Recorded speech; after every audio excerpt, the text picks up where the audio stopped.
আসসালামু আলাইকুম ওয়া রাহমাতুল্লাহ। সুধী দর্শক, দেশের প্রধান জাতীয় দৈনিক পত্রিকার শিরোনামে স্থান করে নেওয়া গুরুত্বপূর্ণ খবরগুলো নিয়েই হাজির হলাম আপনাদের সামনে। আশা করি সাথেই থাকবেন। গুরুত্বপূর্ণ শিরোনামগুলোর মধ্যে শুরুতেই দেশীয় সংবাদে আজ যা যা থাকছে। নজরুল বর্ষ উদ্বোধনকালে প্রধানমন্ত্রী তারেক রহমান বলেছেন, কাজী নজরুল ইসলাম ভবিষ্যৎ প্রজন্মের প্রেরণার উৎস। বাংলাদেশের মন কবি নজরুল বলেও তিনি উল্লেখ করেন।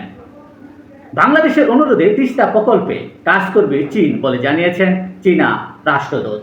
রাষ্ট্রদূত আরও বলেন, যে কোনো বিদেশি হস্তক্ষেপের বিরোধিতা করতে চীন বাংলাদেশের পাশে আছে। 1 লাখেরও বেশি শিক্ষক নিয়োগ দেওয়ার কথা জানালেন শিক্ষামন্ত্রী।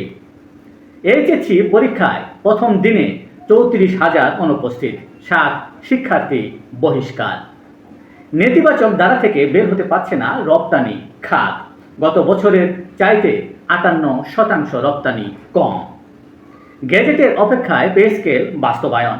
11 বছর পর নতুন পে স্কেল বাস্তবায়নের উদ্যোগ। বাধ্যতামূলক বাংলা কিউআর ডিজিটাল লেনদেনে নতুন ধাপ শুরু করল বাংলাদেশ। দেশের প্রধান জাতীয় দৈনিক পত্রিকার শিরোনামে স্থান করে নেওয়া বিশ্বকাপ ফুটবল 2026-এর খবরে আজ যা যা থাকছে। আর্জেন্টিনা কেপ ভার্দের লড়াইয়ে এক চুলো ছাড় দেবে না কেউ। ও প্রতিরুদ্ধ মেসির সামনে বুজিন হা দেয়াল। নাটকীয়তার ম্যাচে রোনালদোর হাসি, ক্রোয়েশিয়াকে হারিয়ে শেষ 16 পর্তুগাল। রাজনীতি কি বিশ্বকাপকে প্রভাবিত করছে?